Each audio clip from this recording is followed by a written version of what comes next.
Agar selalu mendapatkan pemberitahuan dan info terbaru serta terupdate, silahkan tekan klik tanda subscribe dan like. Apabila dirasa bermanfaat silahkan bagikan kepada orang lain. Ketika seorang hamba melihat dengan akalnya tanpa terpengaruh oleh hawa, maka segala sesuatu akan tampak sebagaimana hakikatnya.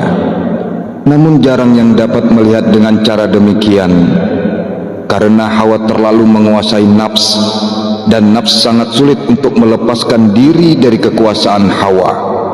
Bahkan karena demikian tersembunyi dan sulit dipahami, maka manusia tidak dapat merasakan kehadiran hawa. Hanya orang-orang yang berakal unggul yang dapat mengetahui keberadaan hawa dalam nafsnya. Hawa adalah makanan nafs. Hal ini membuat nafs sangat bergantung dan sulit melepaskan diri dari cengkraman hawa. Oleh karena itu, jauhilah hawa dan bebaskanlah nafsmu darinya. Sebab hawa akan menodai agama dan meruahmu, sebagaimana dikatakan dalam syair, jika kau ikuti hawa, ia akan menuntunmu menuju semua perbuatan yang tercelah bagimu. Jika kamu perhatikan dan beda-bedakan semua peristiwa yang terjadi, maka akan kamu temukan bahwa hawalah yang menjadi sumber segala fitnah dan bencana dalam peristiwa-peristiwa itu. Oleh karenanya, hawa merupakan sumber kebatilan dan kesesatan. Hawa bak minuman memabukkan. Seseorang yang meneguknya akan dikuasai oleh minuman itu dan akan hilang akal sehatnya. Oleh karena itu saudara, seorang yang pandai harus menyadari hal ini dan berusaha mematikan hawanya dengan mujahadah dan mukhalafah. Hakikat hawa adalah kecenderungan pada sesuatu yang batil. Hawa adalah perilaku dan tabiat nafs. Semua kecenderungan nafs pada kebatilan disebut hawa. Hawa terbagi dua. Pertama, ajakan-ajakan syahwat yang terdapat dalam diri seseorang, misalnya berbagai hal yang di atas yang menipu dan menguasai nafs serta diperebutkan oleh manusia.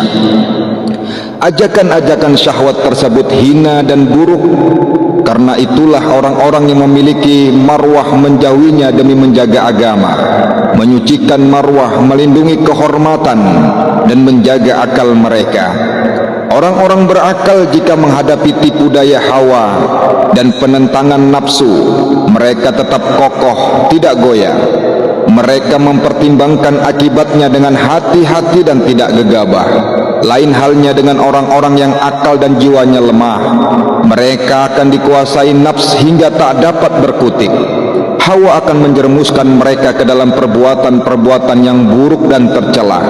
Namun karena hatinya telah buta, hanyut di mabuk hawa, mereka tidak menyadari berbagai keburukan yang telah dilakukannya.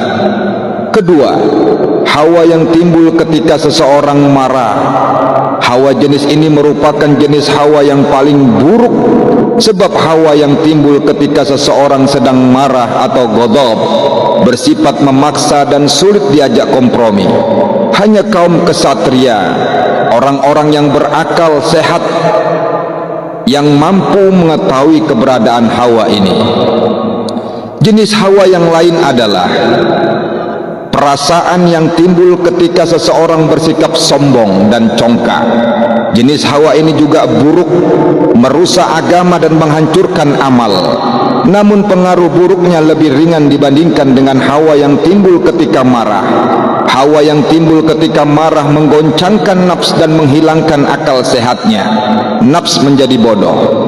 Ketahuilah saudara, marah adalah jenis hawa yang paling berat.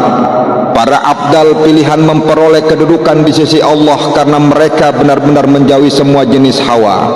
Sebab semua jenis hawa adalah buruk.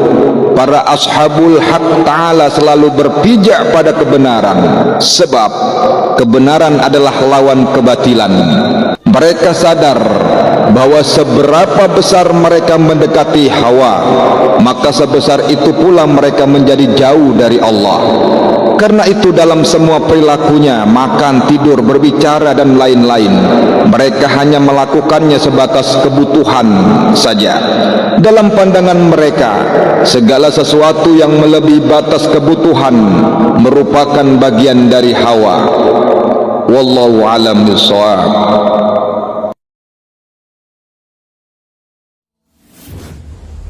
PSHT Kabang Kabupaten Bekasi Pusat Madiun